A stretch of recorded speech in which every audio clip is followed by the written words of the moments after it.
al sistema nervioso central y vamos a comenzar con sistema nervioso. Y vamos a iniciar entonces con la introducción al sistema nervioso autónomo. Cualquier cosa, cualquier detalle que sientan que debe explicarse mejor, ustedes simplemente me interrumpen un momentito y atendemos esa consulta. Entonces, el sistema nervioso, vamos a hacer un repaso, como estoy comentando, está subdividido en dos grandes partes que yo voy a señalar, que están aquí escritas, pero las voy a señalar con el puntero. Una corresponde al sistema nervioso central y el otro es el sistema nervioso periférico. El sistema nervioso central, a su vez, está compuesto por el cerebro y el otro, y la otra gran parte de ese sistema nervioso central es el cordón espinal, que es lo que baja desde el cerebro por toda la espalda y está protegido por la columna vertebral. Después tenemos el sistema nervioso periférico, que tiene dos partes o componentes. Una sería la parte aferente, que son todas las vías nerviosas que van hacia el cerebro, y el eferente, que es el que trae toda esa información desde el sistema nervioso central hasta la periferia.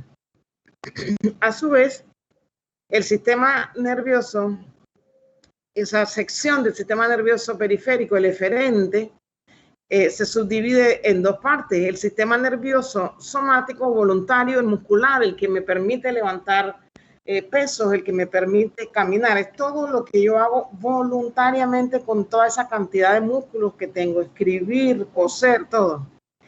Y después tenemos el sistema nervioso autónomo, que es el tema de este capítulo, que se conoce también como el sistema nervioso involuntario. Yo no tengo control sobre las acciones del sistema nervioso autónomo. Por ejemplo, el tamaño de la pupila, si esta se dilata, si se contrae. Tampoco tengo control sobre cuál debe ser mi frecuencia cardíaca. Eso es algo autónomo que el cuerpo maneja. A su vez, ese sistema nervioso autónomo se subdivide en la región simpática y en la región parasimpática. Vemos acá entonces la estructura del sistema nervioso autónomo. Esta es una sección del tracto que viene bajando, que les decía, por la columna. Entonces, acá ven ustedes una serie de fibras que salen de esta sección. Un corte, se le ha hecho un corte transversal a esa estructura. Y ustedes van a ver entonces que las fibras azules que ustedes ven aquí, que están en este momento siendo señaladas por el cursor, corresponden a la división simpática. Y todas estas estructuras que ustedes ven como unos circulitos son los llamados ganglios. El caso de la médula adrenal se comporta como un ganglio simpático por su ubicación. Esta fibra punteada chocolate que ven aquí corresponde a la fibra de la división parasimpática, y observen que también existe un ganglio y que seguidamente del ganglio existen fibras así llamadas postganglionares en cada una de estas divisiones, con algunas diferencias importantes entre ellas. Acá a la izquierda vemos cómo existe una alfa motoneurona que parte también del sector de la médula hacia al músculo esquelético. Observen que en esta fibra motora no existe ganglio. Desde que sale hasta que llega al músculo esquelético no existe ningún ganglio. A esta sección que se ve aquí se le conoce como la unión de nervio muscular. Veamos otros detalles. Por ejemplo, así como existe una unión neuromuscular, existe en este espacio que ustedes están viendo acá el espacio sináptico. ¿Ven? El espacio sináptico, justo antes de hacer contacto con el ganglio y justo antes de hacer contacto con el órgano efector. Vamos a ver entonces que a partir de todas las fibras preganglionares, y eso, para eso está este espacio, para que usted pueda notar cuáles son los detalles que yo voy mencionando que pueden servirles. A partir de estas fibras preganglionares, en todos los casos, el neurotransmisor liberado, si ustedes lo ven, es acetilcolina, que está aquí con la disminución ACH, acetilcolina. Repito, el neurotransmisor que se libera a nivel de la fibra preganglionar es acetilcolina en todos los casos. Entonces, de la fibra postganglionar parasimpática, el neurotransmisor liberado a su vez es acetilcolina. Esto es la división parasimpática. Estas fibras son colinérgicas. Cuando vemos en la división simpática, en la fibra preganglionar, de la fibra preganglionar se libera acetilcolina, veamos lo que sucede en la típica inervación simpática. Observen que, a diferencia de lo que sucede en la parasimpática, que una fibra preganglionar hace contacto con una fibra postganglionar, en la típica división simpática, una fibra preganglionar hace contacto con muchas fibras postganglionares. Y en este caso, el neurotransmisor liberado de esas fibras postganglionares, pues es norepinefrina. Observen que dentro de la división parasimpática hay otros casos que se nos están poniendo aquí. Y es la situación de la fibra simpático por el origen colinérgica, porque la segunda fibra, la fibra postganglionar, en vez de liberar norepinefrina, libera acetilcolina. Estas fibras usualmente están inervando las palmas de las manos y las glándulas sudoríparas. Las glándulas sudoríparas ubicadas en palmas de las manos y en axilas. Entonces así ve usted que una persona que está asustada tiene esas manos sudorosas y también suda mucho de las axilas. Después tenemos que otra excepción aquí en la división simpática, donde una fibra preganglionar de origen simpático parte de una región correspondiente a los nervios simpáticos, vemos que libera la fibra preganglionar acetilcolina como todas las fibras preganglionares.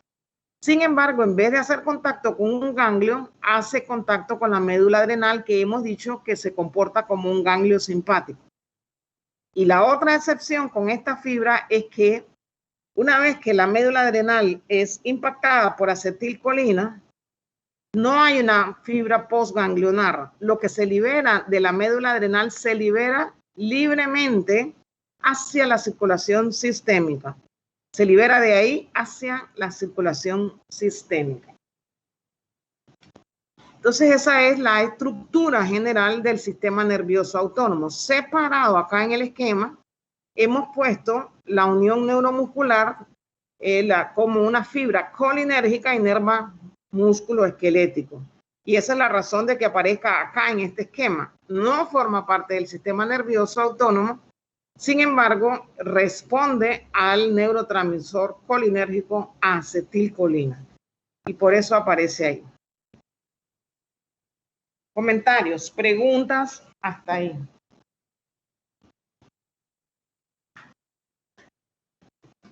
Bueno, vamos a continuar entonces. Profesora, ¿Te escucho? Siempre se libera acetilcolina en una y en el otro siempre se libera norepinefrina. Si estamos en a ver, de todas las fibras preganglionares, ustedes observan ahí los dibujos, se libera siempre acetilcolina. Por lo tanto, todas esas fibras preganglionares son colinérgicas. En el sistema parasimpático de la fibra postganglionar también se libera acetilcolina. En la división simpática tiene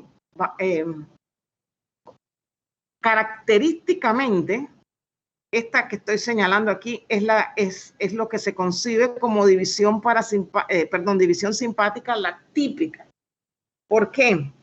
Porque una sola fibra hace contacto con muchas. de la fibra preganglionar se libera acetilcolina y siendo simpática, de las fibras postganglionares el neurotransmisor liberado es norepinefrina. Pero hay algunas fibras que logran llegar a los sitios que les comenté, glándulas sudoríparas de manos o de axilas, donde la fibra postganglionar, que es simpática anatómicamente y todo, en vez de liberar norepinefrina, libera acetilcolina. Pero se sigue considerando una fibra simpática por su origen. Y la otra excepción en el sistema simpático es la fibra adrenérgica, la fibra simpática, que inerva a la médula adrenal, que se comporta en este caso como un ganglio porque recibe el impacto de la fibra preganglionar. Hay receptores colinérgicos aquí para acetilcolina y cuando esa interacción se da, se libera a la sangre corrientes de norepinefrina y epinefrina, que son las que nos permiten esa respuesta de correr o volar para poder huir de las situaciones de peligro que creo que todos hemos pasado por esas situaciones en más de un momento en la vida. ¿Correcto? Continuamos entonces. Continuamos, un momentito nada más. Un momentito. Sí, profe, muchas gracias. Bien. Entonces, vamos a la siguiente lámina. Esta es una lámina, no se espanten, sirve para muchas cosas, se la voy a señalar aquí ahorita, sirve para muchas cosas.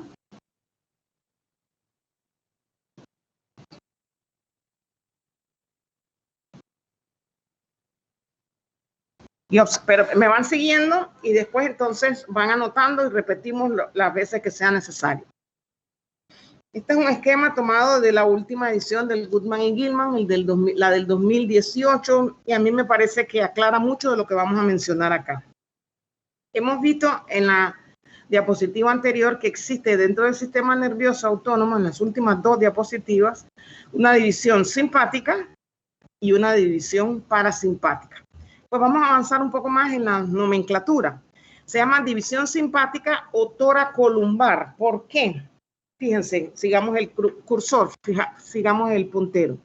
División simpática o toracolumbar, porque todas las fibras del sistema simpático, las preganglionares, surgen de las fibras ubicadas en este cordón espinal torácicas, desde la fibra torácica número 1 hasta la fibra lumbar, que ustedes ven aquí, la número 3 es la última.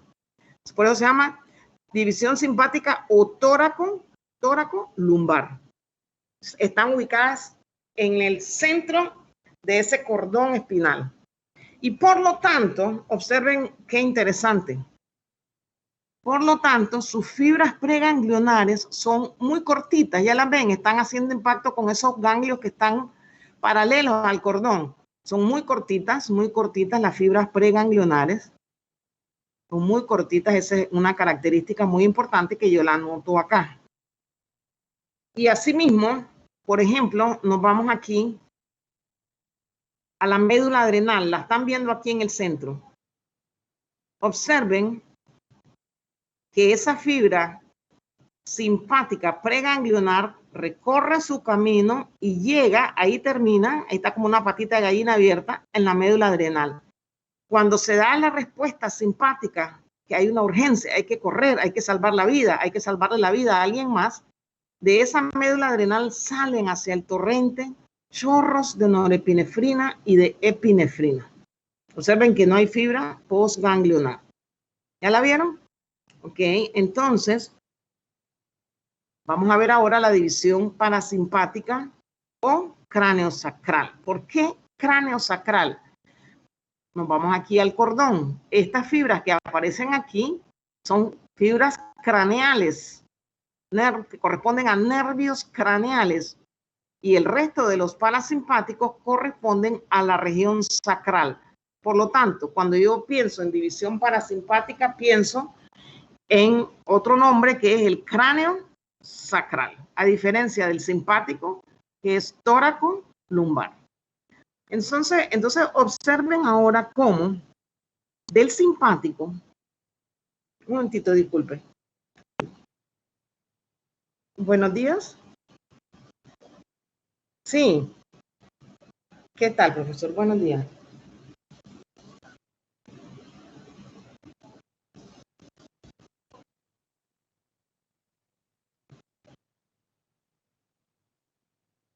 Sí.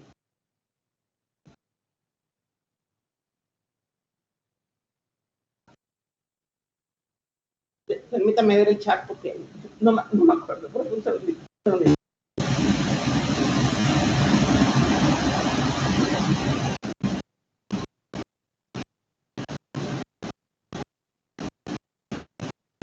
Un momentito, un momentito.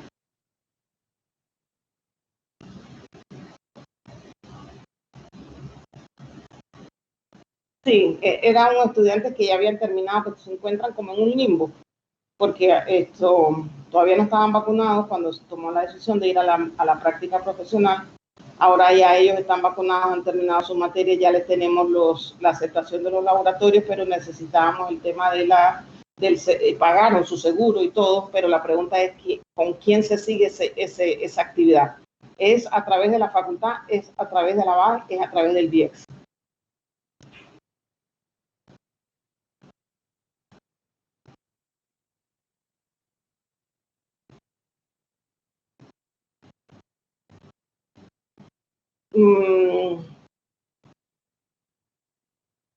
Con quien la hagamos normalmente, ese va a ser el responsable, entonces esa es la respuesta.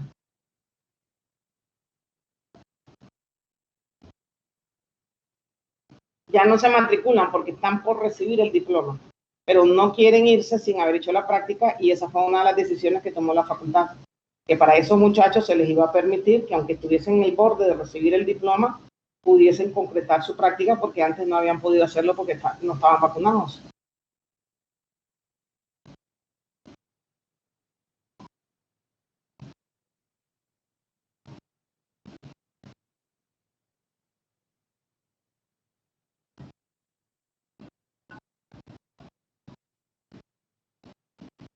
Sí, ya ellos tienen calificación. Lo único es que todo se hizo virtual y se necesita esa parte manual, ¿no? De interacción. Entonces se les consiguieron los cupos y todo, pero ahora la pregunta es, ¿quién la sigue? Lo que estoy entendiendo es que la sigue como si fuese un estudiante común y corriente antes de pandemia.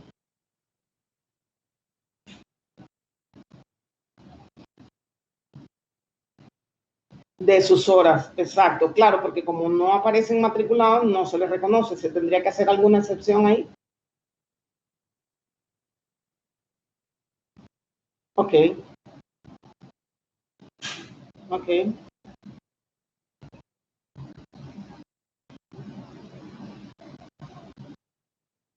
Ah, perfecto, señor vicerrector.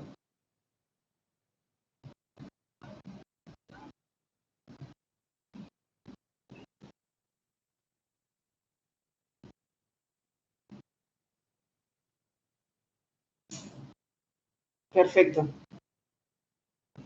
Exacto, que no se nos quede nadie en el aire. Gracias, profesor. No se preocupe. Sí, sí. No, yo le agradezco mucho. Hasta luego, señor vicerrector. Bien, gracias.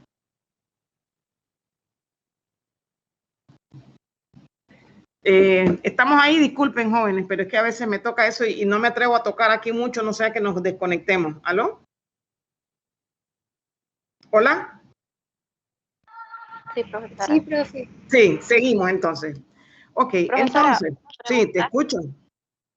Algo que mencionó antes del sistema parasimpático y cráneo, que la cráneo sacral. Ajá. Sí, dime, ¿qué necesitas? Pertenecientes a ese sistema, a esa división. La división parasimpática tiene otro nombre. Podemos decir, en vez de decir la división parasimpática, podemos decir la división craneosacral, cuando nos referimos a ella en términos anatómicos. Y eso corresponde a lo que la razón de que se llame craneosacral es que las fibras del sistema parasimpático parten de las regiones craneales que están viendo ahora mismo con el puntero y las regiones sacrales. Entonces, esto hace que como están tan distantes de los órganos que están en las vísceras, Las fibras preganglionares del sistema parasimpático son muy largas en su recorrido. Observe cuánto recorre una fibra preganglionar hasta llegar al corazón. Muy larga. Y la fibra postganglionar, ahí la ven, amarillita, chiquitita, están prácticamente dentro del órgano efector. ¿Ya lo vieron? Recorren un gran camino, igual la que va hasta el hígado, la que va hasta estómago, recorren un gran territorio y la fibra postganglionar es muy cortita. A diferencia de lo que ocurre con la división simpática, que la fibra preganglionar es corta y la postganglionar es larga. ¿Sí? Seguimos. Esto no va a ser lo único que vamos a ver. Ahora nosotros seguimos viendo más detalles en las siguientes láminas hasta que esto quede bastante desmenuzado. También veíamos en un ejemplo anterior que una sola fibra simpática, una sola fibra preganglionar simpática podía hacer contacto, ya la ven, con varias postganglionares. Observen entonces en este esquema. Miren, sale la fibra preganglionar, una sola preganglionar, y observen cuántas rojitas están ahí, postganglionares yendo hacia los órganos efectores. Los órganos efectores del sistema nervioso autónomo son los siguientes, los anotamos, los recordamos. Corazón, glándulas de secreción externa, corazón, glándulas de secreción externa, por ejemplo, las salivales, y músculo liso. Son los órganos efectores. Hacia allá van a ir esas fibras postganglionares. Seguimos. ¿Qué diferencias hay entre el sistema nervioso simpático y parasimpático? Bueno, el sistema simpático tiene una amplia distribución. Regreso al esquema anterior. Fíjese que está dispuesto por todo este sitio. Todos estos sitios están inervados por el sistema simpático. Una fibra preganglionar puede hacer contacto hasta con 20 postganglionares.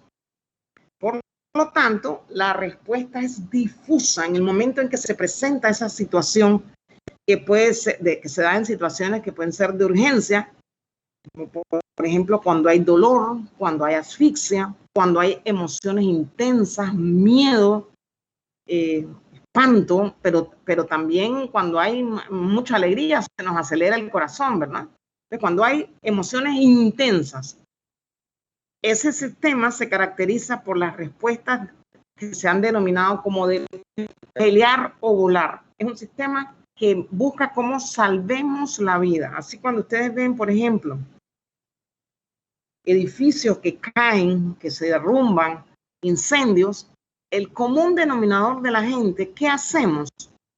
Huir para salvar la vida. Los únicos que regresan a estos edificios que se están cayendo o incendiando o emergencias de esa naturaleza son los bomberos o los héroes. Los demás todos corremos. Y lo que nos permite correr, huir de ese sitio, levantar autos para sacar a gente atrapada, es este sistema simpático. Y esa es la razón que para que se dé esa respuesta, para que esté garantizada, una fibra preganglionar está inervando 20 postganglionares, de manera que de que la norepinefrina llegue al receptor, llega. En cambio, el sistema parasimpático es un sistema de distribución limitada. Y básicamente tenemos una fibra preganglionar inervando a una o contactando a una fibra postganglionar, excepto en los ganglios de los plexos mientéricos a nivel abdominal, donde una sola fibra puede inervar 8000. Pero esa es una excepción tal que la dejamos a un lado, y nos acordamos que el sistema parasimpático es 1 a 1.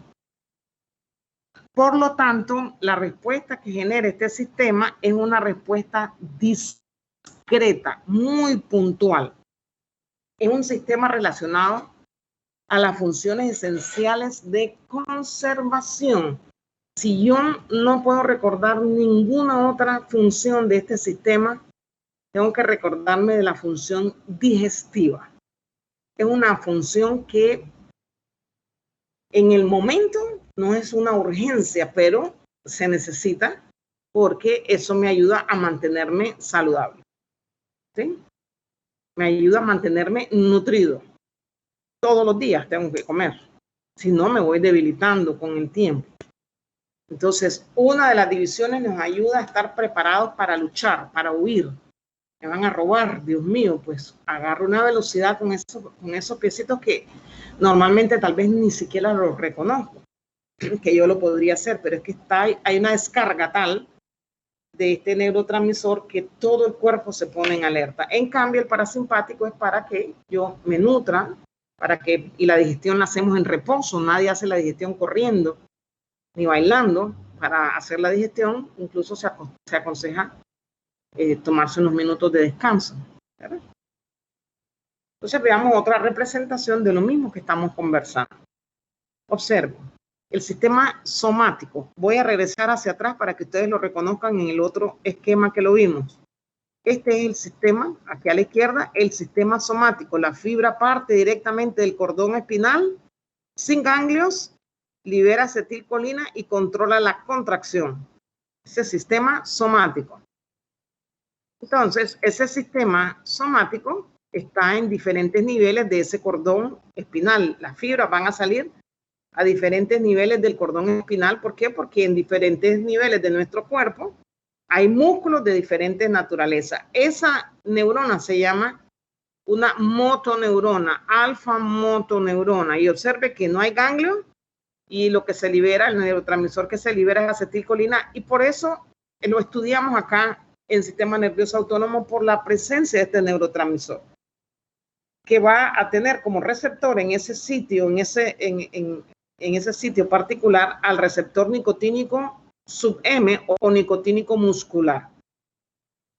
Ahí están receptores nicotínicos en el sub-M e impacta músculo esquelético, es el músculo estriado, el que nos permite, ya les digo, levantar cosas, caminar y demás. Y todo eso que hacemos es voluntario.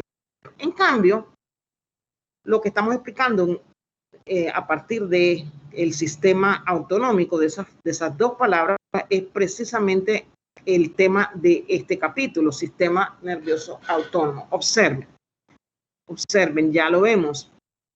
Nosotros conocemos a este sistema nervioso parasimpático como cráneo sacral. Cráneo sacral. O sea, aquí le dan otro nombre, pero lo recordamos como cráneo sacral. Y parte en esas fibras o de esa región craneal o de la región sacral una fibra que es preganglionar. Aquí está el ganglio preganglionar, que es larga, libera acetilcolina y cuando llega ahí hace contacto de manera significativa. Después vamos a ver que hay otros receptores ahí con el receptor nicotínico sub-N, porque el ganglio es un tejido nervioso, nicotínico sub-N. Y de ahí entonces parte la fibra postganglionar. Observe, es cortita. Una fibra postganglionar cortita que a veces está dentro del mismo músculo u órgano. Habíamos dicho que los órganos efectores del sistema nervioso autónomo eran músculo liso, corazón y glándulas de secreción externa. Observe que aquí para esa acetilcolina que está liberándose, nos están poniendo que hay un receptor muscarínico. Después vamos a aprender los subtipos para saber en cada uno de esos sitios cuál es el subtipo de receptor muscarínico que predomina. Bien. Ahora, este último esquema que está acá abajo, muy bien dibujado por Goodman y Gilman, dice que es el sistema simpático, también conocido como toracolumbar.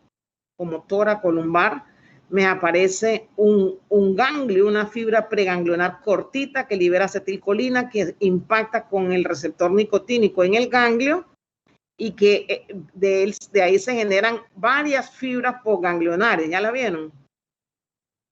Está también el ejemplo de la fibra preganglionar que hace contacto con la médula adrenal. También ahí está el receptor nicotínico sub-N, porque esa médula se comporta como si fuese un ganglio. Ahí hace contacto con ese receptor acetilcolina y a la circulación se liberan epinefrina y norepinefrina en las proporciones que ahí se mencionan. Epinefrina se libera en un 80%, norepinefrina en un 20%. Y después viene el tercer ejemplo de fibra simpática. Observe, tenemos una fibra preganglionar cortita que libera acetilcolina, impacta, interacciona con el receptor nicotínico, y viene entonces una fibra postganglionar larga que es simpática en su origen y colinérgica por lo que libera aquí, por eso dice una fibra simpática colinérgica, e impacta, yo les había dicho, a las glándulas sudoríparas que tenemos en las palmas de las manos, en axilas, por ejemplo, y esa persona que está bajo esa descarga adrenérgica se va a ver bien sudado. A veces está aparentando que está tranquilo cuando va a conocer por primera vez a una persona que le interesa. A esa persona con la que ha chateado quién sabe cuánto tiempo, hoy la voy a ver, y se ve y dice que ay, yo me veo tranquilo, pero cuando les toca puño o mano, ay, eso está congelado y sudado. Esa es la respuesta simpática que nos traiciona. Seguimos. Entonces, ¿qué tejidos están inervados por cada una de estas divisiones? El simpático va a estar inervando las glándulas sudoríparas, la médula adrenal, el músculo piloerector, también conocido como el músculo horripilador, que lo tenemos en la base de todos los pelititos, vellitos que tenemos, y que cuando nos asustamos, todos esos pelitos se paran. El ejemplo clásico es cuando un gato se asusta frente a un perrito o algo. Ustedes ven que todo eso se le eriza, se le pone. Bueno, ese es el responsable de esa respuesta, es el músculo piloerector u horripilador. Y el otro grupo que también está inervado por el simpático de manera importante, exclusiva, son los vasos sanguíneos que controlan la microcirculación y de la cual depende la presión arterial. ¿Ok? Importante que los vasos sanguíneos no están inervados por el parasimpático, pero sí hay receptores M3, y en su momento vamos a describir su importancia. Por el parasimpático están inervados de manera exclusiva, ahí me pido disculpas, la parótida, la glándula lacrimal, la glándula nasofaríngea. Pero ambos sistemas inervan las glándulas salivales. El simpático produce una salivación espesa que a veces cuando estamos frente al público y nos toca hablar, la lengua la sentimos como acartonada. ¿Les ha pasado? Acartonada, casi no puedo ni mover la lengua y todo. ¿Les ha pasado alguna vez? Sí, profesor. Sí, ¿ves? Entonces, ahí vamos, y además, si usted pudiera medir la frecuencia cardíaca, está disparada, las manos están sudadas, frías, pero además ese sistema me está traicionando porque es que no puedo ni mover la boca. En cambio, la salivación del parasimpático es profusa, abundante, porque habíamos dicho que era el sistema para la digestión, ¿recuerdan? Entonces, cuando usted ve comida, ni siquiera tiene que llevarse la hojaldra o el pollito frito o la pizza a la boca. De verla, a veces de ver los anuncios, se hace agua a la boca. La salivación parasimpática es profusa, abundante, acuosa. Ambos sistemas también inervan el corazón. El simpático lo acelera, el parasimpático lo frena. Ambos divisiones inervan el músculo liso bronquial. El simpático lo relaja, el parasimpático lo contrae. Ambos inervan vísceras abdominales y pélvicas. El tono que predomina en todos estos sitios, a pesar de que los dos sistemas inerven los tejidos que he mencionado, es el del parasimpático. Es el sistema parasimpático. Seguimos entonces. Ustedes me interrumpen, no hay problema, volvemos y volvemos. Y no se asustan con esto. Pero recomiendo que lo estudiemos porque es muy importante, porque más adelante para el sistema central, para cardiovascular, endocrino, para todo este sistema, estas clases de sistema nervioso autónomo nos van siguiendo porque están impactando en toda la fisiología, como vieron ustedes en estos esquemas anteriores. Vamos a verlo poquito a poquito. Pensaba que esto lo tenía en español, pero no está difícil y me van a ir siguiendo. El cuadro se titula Respuesta de los órganos efectores a los impulsos nerviosos autonómicos. ¿Quién me recuerda cuáles son los órganos efectores? 3 dijimos. Corazón.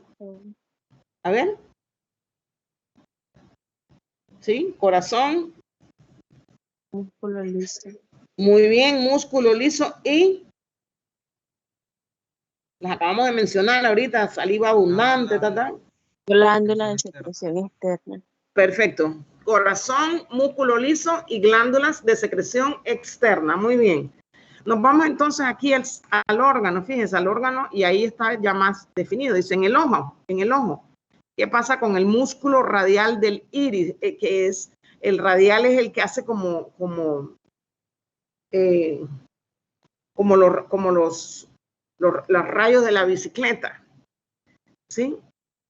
El músculo esfínter del iris, que es el que me da el tamaño de la pupila, y el músculo ciliar, que es el que me permite ver para visión lejana y corta, las glándulas lacrimales. Todas esas en el ojo están inervadas de una forma u otra por este sistema. Vamos a ver ahora acá los parámetros cardíacos en el nodo seno auricular, que es el marcapaso del corazón, en la aurícula, en el nodo aurículo-ventricular, en el sistema de His-Purkinje y en el ventrículo. En todos esos parámetros de esos órganos efectores impactan los impulsos del sistema nervioso autónomo. Concentrémonos ahora en el efecto simpático. Por ejemplo, en ese músculo radial del iris, voy a tratar de hacer un dibujito que ustedes puedan coger un poquito mejor esto. Esto sería el músculo radial. Sería este.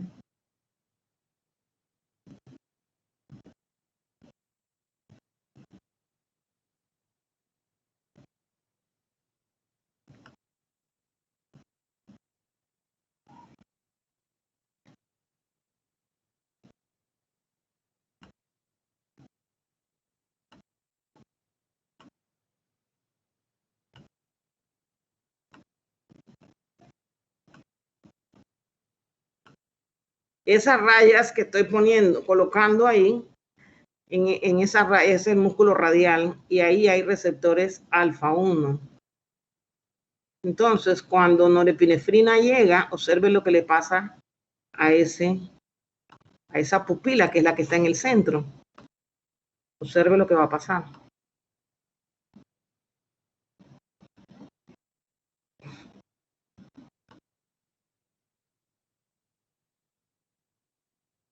Me fui muy amplia. ¿Ok? Y aquí quedó ese músculo radial, ¿ya lo ven? Contraído. ¿Ya lo ven?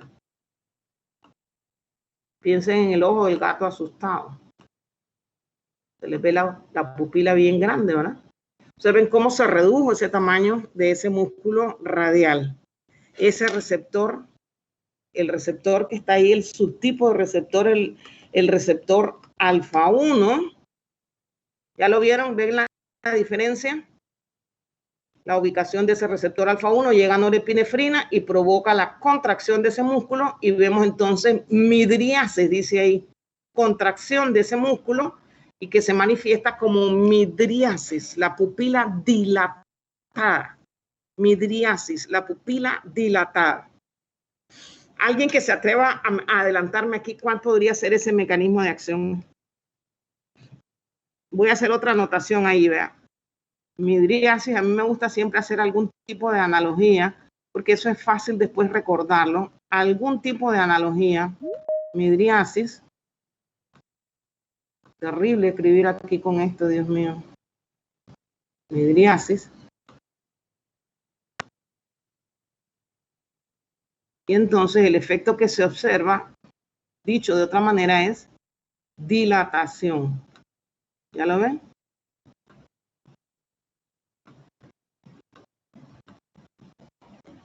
Dilatación. Entonces, ¿qué es lo que quiero que ustedes se fijen? Que midriasis, que lo estoy subrayando aquí, y la D de midriasis y la D de dilatación para que no lo olviden. ¿Sí? ¿Cuál sería el mecanismo de acción? Llega esa norepinefrina ahí. Vamos ensayando, jóvenes. Llega esa norepinefrina ahí y ese es un neurotransmisor que sus receptores están acoplados. Sus receptores alfa 1 están acoplados a una proteína G, ¿se acuerdan? Una proteína GQ11. Fosfolipasa C es su efector. Y de ahí se libera IP3.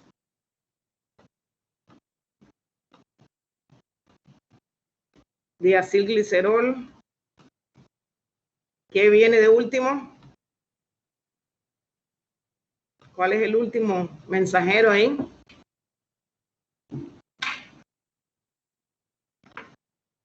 Calcio. Eso ya lo repasamos la semana pasada. Y por eso es que este efecto que ustedes están viendo aquí es posible. Que ese músculo que estaba aquí dilatado se contraiga y la pupila entonces se observe dilatada. ¿Me pudieron seguir el hilo? ¿Me pudieron seguir el hilo? Hola. Sí, profesora. Listo. Profe, Bueno. repita de nuevo, por favor. Viene primero norepinefrina, después. Ahí está el receptor alfa 1. ¿Sí? Fíjate cómo es la cosa. Un momentito.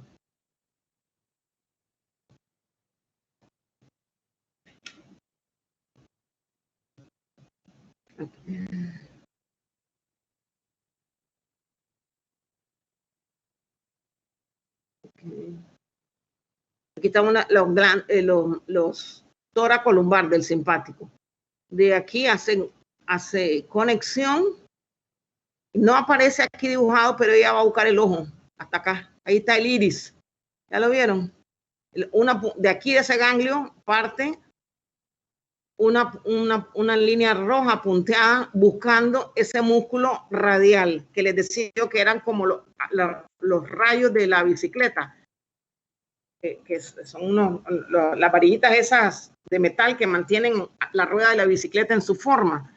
Entonces, en el momento en que norepinefrina hace contacto con el receptor alfa 1 ubicado en cada uno de esos montones de receptores alfa 1 ahí, entonces se está acoplando a ese receptor alfa 1, las 7 hélices, se une ligando al receptor, se acopla por medio de la proteína GQ11 a su efector, la fosfolipasa C, y se comienza a liberar inositol trifosfato, diacilglicerol y al final calcio. Cuando hay calcio, siempre va a haber contracción. Y por eso es que yo veo que el músculo se contrae y tira de ese músculo de la pupila, lo alarga y entonces ahí es que vemos ese ojo dilatado. ¿Más claro? Sí, profesora, gracias.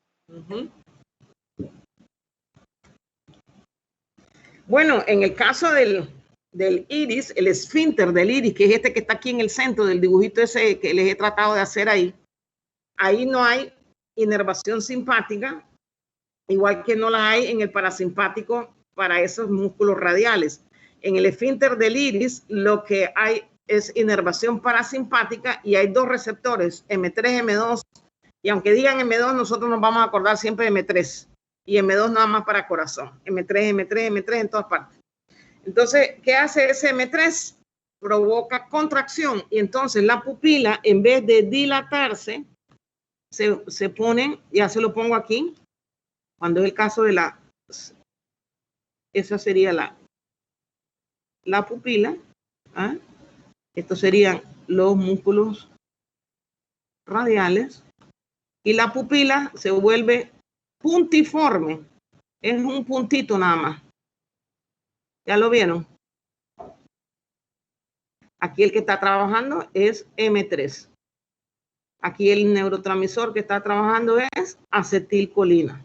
Y el mecanismo de señalización es igualito al que escribí allá arriba. Igualito. Así que eso pues va fácil, pues. Es una proteína GQ11, fosfolipasa 6, inositol trifosfato, diacilglicerol calcio, y eso se contrae, ya lo ven como estaba antes, se contrae y queda un puntito. Muy marcado ese efecto. Después vamos a ir. ¿Los dos hay calcio? Sí, sí. Sí, siempre que se contraiga un músculo, siempre que se contraiga una glándula salival, por ejemplo, al final tiene que haber calcio. No hay otra. Y entonces, bueno. Pero no fue que se dilató la pupila. No, en la primera sí. En el primer ejemplo que está acá arriba sí está dilatada la pupila.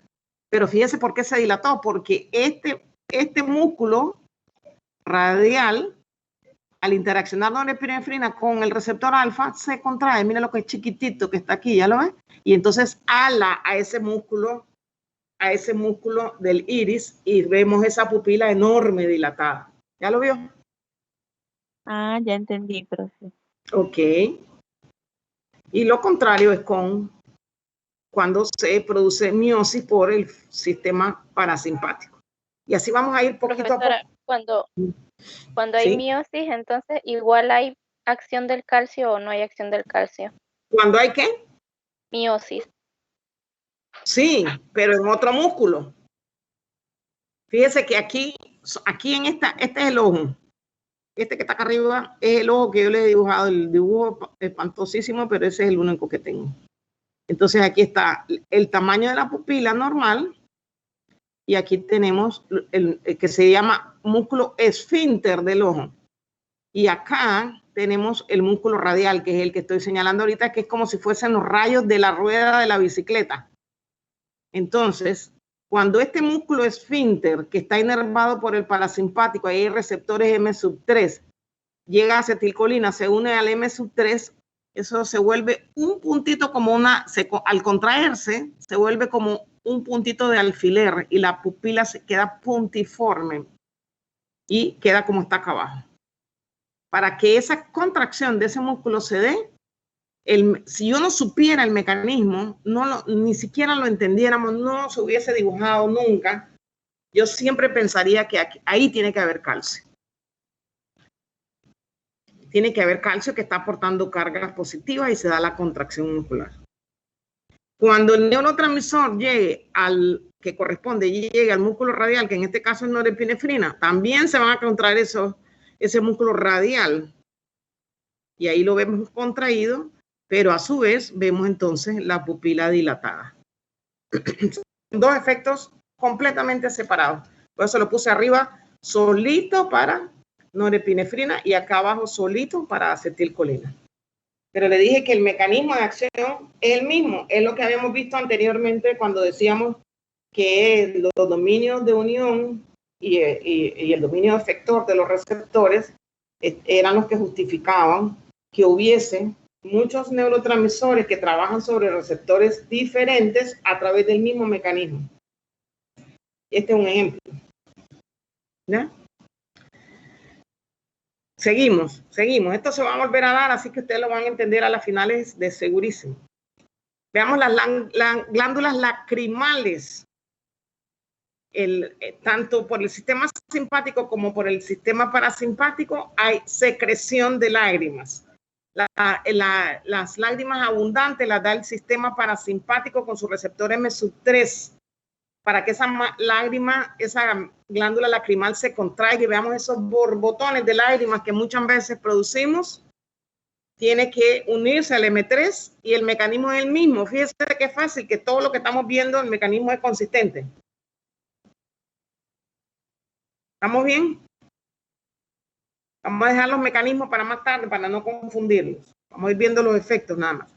Observen que todos los parámetros, y se abrevia la información, todos los parámetros cardíacos, ya sea que se dispare el nodo senoauricular, que se dispare el nodo auriculoventricular, que se transmite la conducción por el sistema de Hip-Purkinje o por el ventrículo, observe, todos los parámetros simpáticos aumentan. ¿Ya lo veo? La flechita para arriba aumenta. Aumenta frecuencia, contracción, conducción, todo aumenta. Y por eso es que cuando me asusto, siento que el corazón se me va a salir porque hay una descarga tal de norepinefrina que está interaccionando, y vamos a pensar aquí en receptor beta 1, también hay receptor beta 2, los dos hacen el mismo efecto en estos tejidos,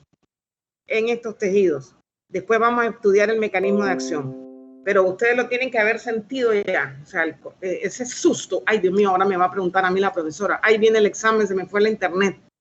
Eso es una descarga, traca, porque hay una situación en la que ustedes creen que están en peligro.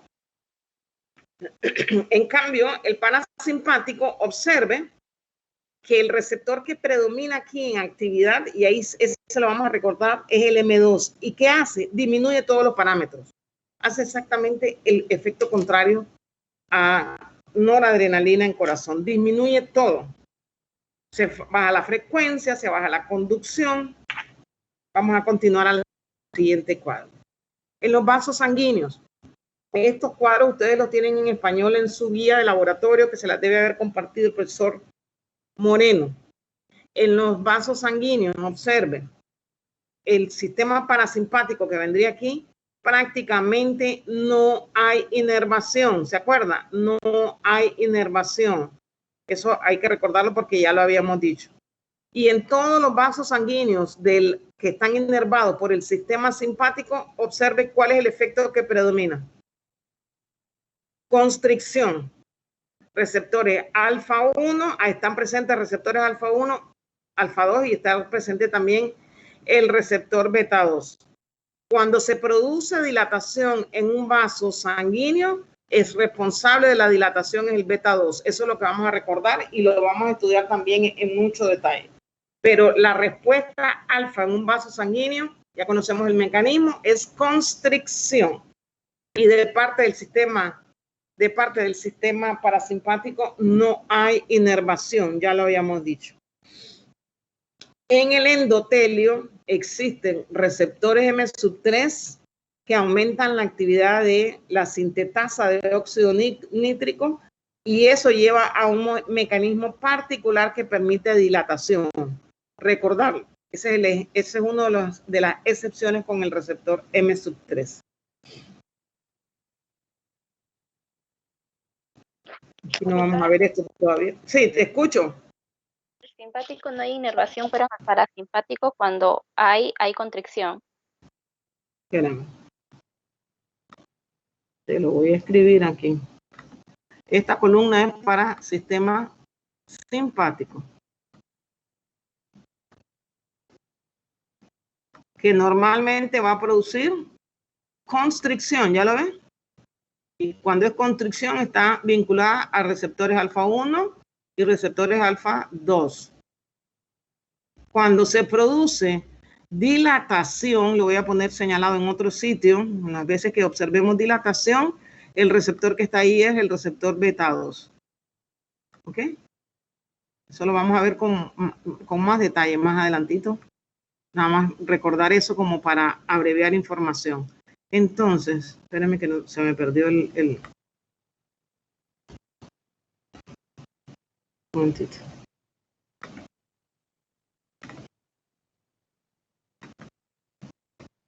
Ok, aquí tenemos entonces el parasimpático.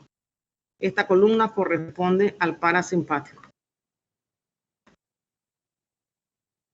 Hacia vasos sanguíneos, que ya lo habíamos dicho antes, normalmente el parasimpático no existe inervación, En algunas ocasiones vamos a observar en músculo liso dilatación, y eso lo vamos a explicar con calma.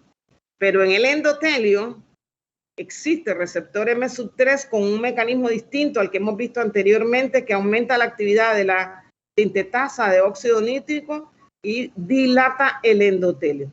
Esa es la información importante que hay que recordar de este cuadro, que yo ya lo había mencionado y lo vamos agrupando en información. Repito, en todos los vasos sanguíneos, el tono que va a predominar es el del sistema simpático y va a ser de constricción a través del receptor alfa 1 y alfa 2. Ocasionalmente podemos ver la respuesta de dilatación a través del receptor beta 2.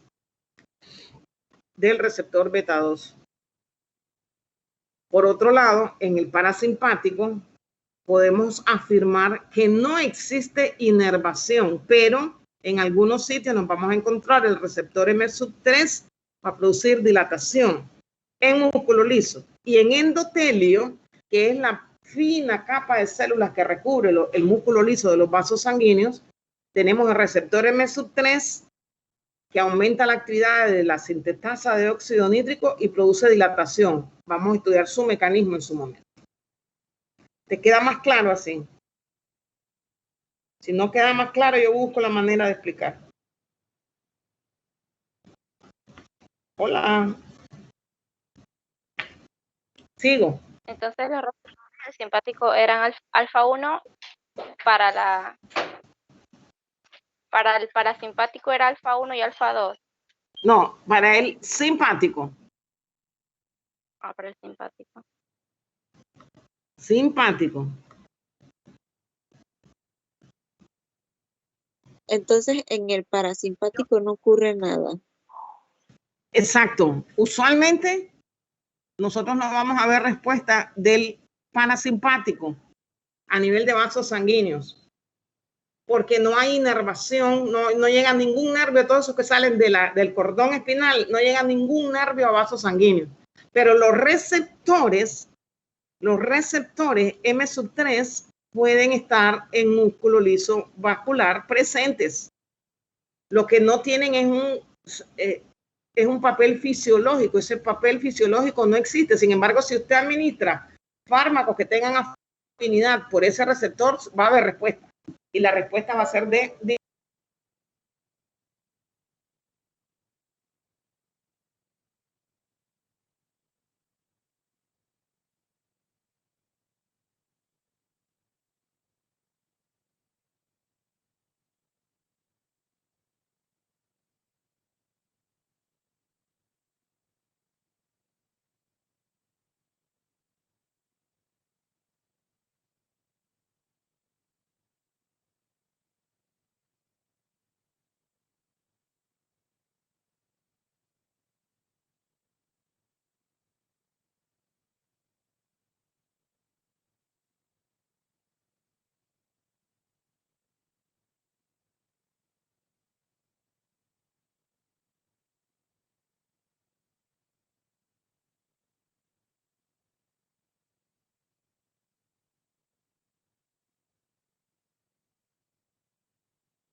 Profesora,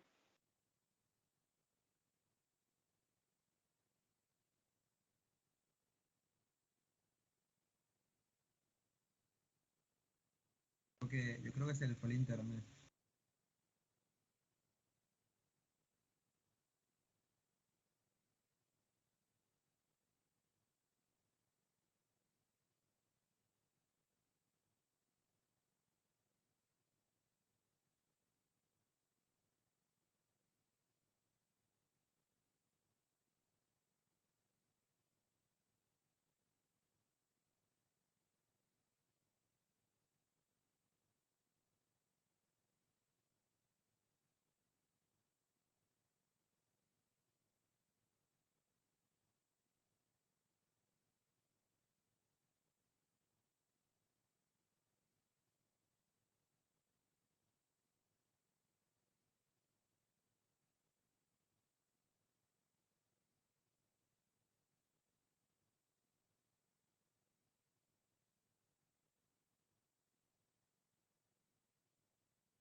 Hola.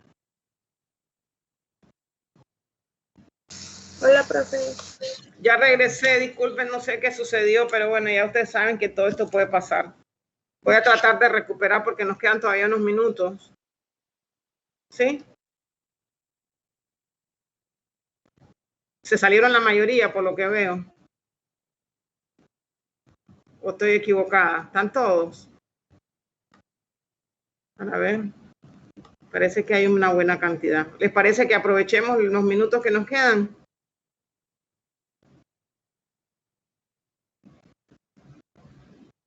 Bueno, vamos a interrumpir ahí la clase y seguimos el día jueves. Gracias a todos. Chao. Profesora, Dime. es que yo llegué tarde, no sé si me pudo apuntar en la lista. No llamé a lista. Lo que voy a hacer es que ahora dentro de un rato yo imprimo la lista. Ah, listo, profesora. Profe, gracias. yo tengo una pregunta, profe. Sí, dime. Es sobre el taller de farmacología. Dímelo. Bueno, es que yo no me percaté de preguntarle al inicio si usted convalidaba porque yo di el taller el año pasado. Sí. Sí, Y- el laboratorio sí lo convalidamos siempre y cuando sea reciente y siempre y cuando hayan tenido arriba de 81. Ajá, yo tuve 88, yo la di el año pasado, pero no me percaté de preguntarle si usted convalidaba. Yo di con la profesora Marlene. Sí, no tengo problema para convalidar. Si sacaron arriba de 81, la profesora en su momento me tendrá que enviar la nota de lo que ustedes se comunican con ella y ella me tendrá que mandar la nota del laboratorio para poder sumársela. Ok, entonces todavía lo puedo hacer, profe, porque era una consulta. Sí, claro, todavía. Ustedes ahí está mi chat, ustedes pueden comunicarse conmigo cuando así lo deseen. Ok, profe, dele, gracias. Listo, que les vaya bien, hasta luego. Hasta Chao, luego, profesora. Gracias, profesora. Hasta luego. Gracias, profe, por tu Gracias a ustedes.